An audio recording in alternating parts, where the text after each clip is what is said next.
Welcome back my psychology channel. तो आज के इस वीडियो में हम लोग बुद्धि के द्वितत्व सिद्धांत या two factor theory of intelligence के बारे में पढ़ेंगे। तो बहुत सारे मनोवैज्ञानिकों ने बुद्धि को किसी ने एक तत्व का सिद्धांत बताया है, किसी ने द्वितत्व का सिद्धांत बताया, किसी ने बहुबुद्धि बोला है। तो चार्ल्स स्पीयरमैन ने 1927 में बुद्धि के टू फैक्टर थ्योरी द्वितत्व सिद्धांत को प्रस्तावित की। उनके अनुसार बुद्धि के दो तत्व होते हैं। यह सिद्धांत कारक विश्लेषण की सांख्यिकीय विधि पर आधारित थी। उन्होंने प्रदर्शित किया कि इंटेलिजेंस के अंतर्गत एक जनरल फैक्टर जिसे जी फैक्टर बोलते हैं और एक स्पेशल फैक्टर जिसे एस फैक्टर कहते हैं। स्पीयरमैन ने जनरल फैक्टर को स्पष्ट करते हुए कहा है कि बुद्धि का एक ऐसा अंश जो व्यक्ति के सभी संज्ञानात्मक कार्यों को सामान्य रूप से प्रभावित करता है। इसलिए उन्होंने जनरल फैक्टर को एक ऐसी मानसिक शक्ति माना है जो व्यक्ति के सभी संज्ञानात्मक कार्यों में सामान्य रूप से सहायता करता है। जितना भी संज्ञानात्मक कार्य है प्रत्येक व्यक्ति का लगभग एक जैसा होता है, एक जैसा सोचता है, एक जैसा उठता है, एक जैसा अपना कार्य करता है। दैनिक जीवन का जितना कार्य सारा करता है, पढ़ाई लिखाई करता है, तो सारा काम करता है, वो एक जैसा करता है। और ये बुद्धि का बहुत बड़ा भाग, बुद्धि को अगर इकाई माने तो ये 95% भाग को लेता है सामान्य बुद्धि, जनरल फैक्टर, जी फैक्टर। दूसरी बात यह है कि बुद्धि का अधिकांश भाग जनरल फैक्टर से ही संबंधित है। दूसरे शब्द में जनरल फैक्टर ही बुद्धि का प्रधान रूप है, क्योंकि ये बुद्धि का बहुत ज़्यादा स्पेस लेता है। 95% हर व्यक्ति में ये सबसे ज़्यादा लेवल पे पाया जाता है। तीसरी बात यह है कि सामान्य बुद्धि की मात्रा सभी व्यक्तियों में निश्चित रहती है, अर्थात एक व्यक्ति में हर परिस्थिति में यह योग्यता समान एवं निश्चित रहती है। हर व्यक्ति में जो जी फैक्टर है वो समान होता है और निश्चित रहती है, और यह क्या होता है, हेरिडिटिकली होता है। चौथी बात यह है कि सामान्य तत्व वस्तुतः शिक्षण तथा प्रशिक्षण आदि से प्रभावित नहीं होता। यह शिक्षण और प्रशिक्षण से आधारित नहीं होता, ये अनुवांशिकता पर आधारित रहता है। स्पीयरमैन ने स्पेसिफिक फैक्टर की व्याख्या करते हुए यह कहा है कि यह बुद्धि का बहुत ही छोटा रूप है। जब वो 95% एरिया आपका जनरल फैक्टर ले रहा है तो ये 5% ही लेगा। इकाई माने तो बुद्धि को ये 5% ही स्पेस लेता है। दूसरी बात यह है कि एस फैक्टर की मात्रा विभिन्न परिस्थिति में भिन्न भिन्न हो सकती है।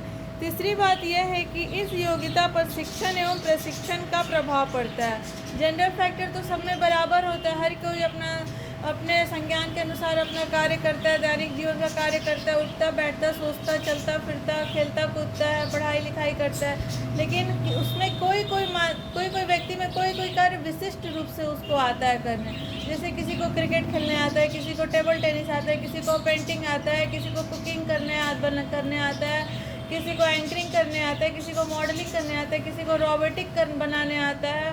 तो हर एरिया में कोई भिन्न हो सकता है। यह उसके पर्यावरण पर निर्भर करता है। जैसा वो सोसाइटी में रहेगा, अगर उसके अगल बगल का सब लोग अगर रोबोट बनाने में कारीगर है तो उसको भी रोबोटिक में इंटरेस्ट हो जाएगा। अगल बगल सब डॉक्टर है तो उसको भी डॉक्टर बनने में इंटरेस्ट हो जाएगा। अगल बगल सब क्रिकेटर है, उसको अच्छा स्टेडियम मिल रहा है, अच्छा स्पोर्ट्स किट्स मिल रहा है तो स्पोर्ट्समैन बनने के लिए हो जाएगा। तो एस फैक्टर जो होता है वो विभिन्न परिस्थिति में भिन्न होता है और उसका शिक्षण एवं प्रशिक्षण का उस पर प्रभाव पड़ता है, लेकिन ये 5% ही होता है। और जनरल फैक्टर प्रत्येक का जो दैनिक जीवन का होता है वो ज़्यादा स्पेस लेता है, वो 95% होता है। तो स्पीयरमैन ने जी फैक्टर तथा एस फैक्टर को सिद्ध करने के लिए कोरिलेशन मेथड निकाला। उन्होंने देखा कि एक व्यक्ति के भिन्न कार्यों के बीच काफ़ी गहरा कोरिलेशन होता है। यदि एक विज्ञान का विद्यार्थी परीक्षा में फिजिक्स, केमिस्ट्री आदि विषयों में समान अंक प्राप्त करता है तो इसे पॉजिटिव कोरिलेशन के आधार पर ही स्पीयरमैन ने जनरल इंटेलिजेंस अथवा जी फैक्टर की कल्पना की है।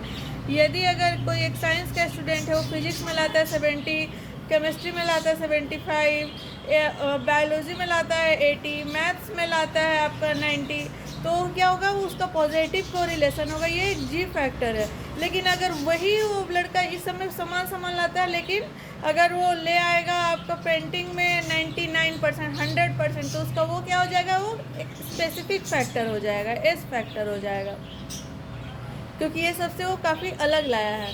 लेकिन उन्होंने आगे कहा कि सभी संज्ञानात्मक कार्यों में धनात्मक सहसंबंध होते हुए भी पूर्ण सहसंबंध नहीं होता है। पूर्ण सहसंबंध R=1.00 नहीं होता है। दूसरे शब्दों में व्यक्ति के कार्यों में काफ़ी समानता होते हुए भी कुछ न कुछ अंतर अवश्य होता है। इसी आधार पर स्पीयरमैन ने एस फैक्टर की कल्पना की है। इनका कहना है कि केवल जी फैक्टर होता तो कार्यों में अंतर नहीं होता बल्कि पूर्ण सहसंबंध होता है। कार्य इसका अर्थ यह हुआ कि जी फैक्टर के अलावा भी कोई दूसरा फैक्टर अवश्य शामिल है जो भिन्नता के आधार पर वह एस फैक्टर ही है, लेकिन यह स्पष्ट रहे कि कार्यों में समानता अधिक होती है और भिन्नता कम। जैसे अगर हम अपना घरेलू उदाहरण लेंगे तो हम अपने घर में अगर बल्ब लगाते हैं तो हर जगह हम लोग सेम वोल्टेज का बल्ब लगाते हैं, लेकिन हम अपने घर के आगे बहुत ज़्यादा वोल्टेज वाला बल्ब लगाते हैं क्योंकि घर के आगे रोशनी चाहिए। हम अपना जो ड्रेसिंग एरिया है वहाँ थोड़ा ज़्यादा लाइट जलाते क्योंकि हमें रेडी होने में हेल्प लगे। लेकिन हम लोग जो बाकी सारा बेडरूम हुआ, ड्राइंग रूम हुआ, डाइनिंग रूम हुआ, यहाँ किचन हुआ, यहाँ हम लोग एक ही पावर का लाइट लगाते हैं। तो क्या हुआ, जो एक ही पावर का लाइट हुआ सब जगह इक्वल हो, क्या हुआ, जी फैक्टर वो ज़्यादा स्पेस ले रहा है और बहुत कम स्पेस ले रहा है जो ज़्यादा वोल्टेज वाला है, तो क्या हुआ, S factor. Two factor theory के अनुसार सामान्य बुद्धि एक ही होती है जबकि विशिष्ट बुद्धि अनेक हो सकती है। दूसरे शब्दों में विशिष्ट तत्वों के कई खंडों में विभाजित किया जा सकता है। विशिष्ट तत्वों को क्या होता है, कई खंडों में विभाजित किया जा सकता है। भिन्न भिन्न विशिष्ट योग्यता में कोई पारस्परिक संबंध नहीं होता है। विशिष्ट योग्यताओं में कोई पारस्परिक संबंध नहीं होता है। स्पीयरमैन ने दावा किया कि यदि दो बुद्धि परीक्षणों में ऐसे पद या एकांश हो जिससे केवल समान योग्यता की जांच हो सके तो उसके बीच पूर्ण सहसंबंध होगा, लेकिन परीक्षणों के पद ऐसे हों जिससे समान योग्यताओं के साथ साथ विशिष्ट योग्यताओं की जांच भी संभव हो तो उन दोनों परीक्षणों के बीच पूर्ण सहसंबंध नहीं होगा बल्कि आंशिक सहसंबंध होगा। चूँकि स्पीयरमैन ने सामान्य योग्यताओं को ही वास्तविक बुद्धि माना है, इसलिए उन्होंने इस बात पर विशेष बल दिया है कि एक अच्छे परीक्षणों में ऐसे पदों की संख्या प्राप्त होनी चाहिए जो व्यक्ति के सामान्य योग्यता को माप सके। इस तरह स्पीयरमैन ने बुद्धि के द्वितत्व सिद्धांत पर वैयक्तिक भिन्नताओं का बड़ा ही सुंदर ढंग से किया है। जो होता है द्वितत्व सिद्धांत, उसमें वैयक्तिक भिन्नता होता है। साथ ही उन्होंने एक ऐसी पृष्ठभूमि तैयार की जिसके अंतर्गत बुद्धि के बहुत सारे सिद्धांत विकसित हो सके। उनके ही इस द्वितत्व सिद्धांत से बहुत सारे बुद्धि के अनेक तत्वों वाले सिद्धांत भी बहुत सारे इस पर विकसित हुआ, इस पर आश्रित होकर और सारा डेवलप हुआ है थ्योरी। लेकिन इसके बावजूद इस सिद्धांत के निम्नांकित पॉइंट्स पर काफ़ी आलोचनाएं हुई हैं। इतने गुण होने के बावजूद भी ये थ्योरी को आधार माना गया है, लेकिन फिर भी इसकी काफ़ी आलोचनाएं हुई हैं। तो criticism of two factor of intelligence, two factor theory का जो आलोचना है वो देखते हैं। इसके विरुद्ध टू फैक्टर थ्योरी में अनेक गुण होने के बावजूद भी इस पर अनेक आपत्ति उठाई गई है। पहला है, इसके विरुद्ध आपत्ति उठाते हुए मनोवैज्ञानिकों का कहना है कि बुद्धि में केवल दो तत्व नहीं होते हैं। थॉर्नडाइक, थॉमसन, थ्रस्टन, गिलफोर्ड आदि ने बुद्धि में से दो से अधिक तत्वों को स्वीकारा। सिर्फ टू फैक्टर थ्योरी नहीं होता, बुद्धि में अनेक तत्व होते हैं।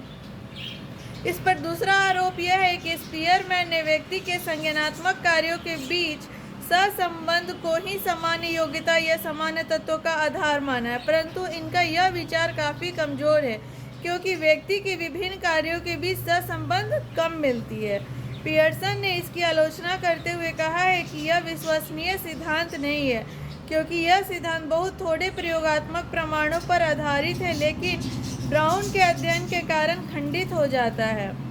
एक आपत्ति यह भी उठाई गई है कि बुद्धि मापकों या परीक्षणों के बीच सहसंबंधों की व्याख्या केवल सामान्य तत्वों के आधार पर संभव नहीं है।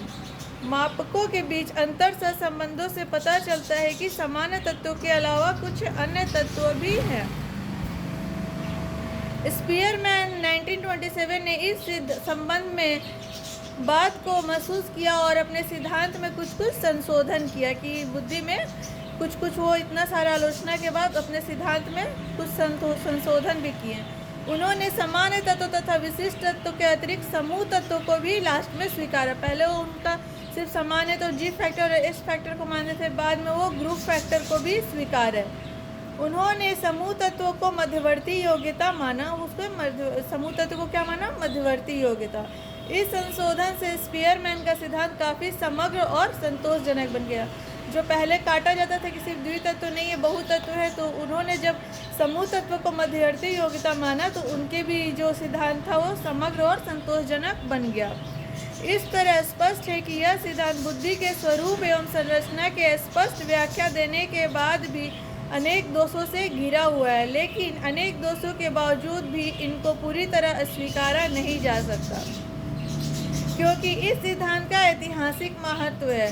साथ ही साथ आज भी यह सिद्धांत शोध का केंद्र बना हुआ है। हाल के कुछ शोध ऐसे हैं जिनसे स्पीयरमैन की सामान्य बुद्धि का समर्थन होता है और कुछ शोध ऐसे हैं जिनका इनका विरोध होता है।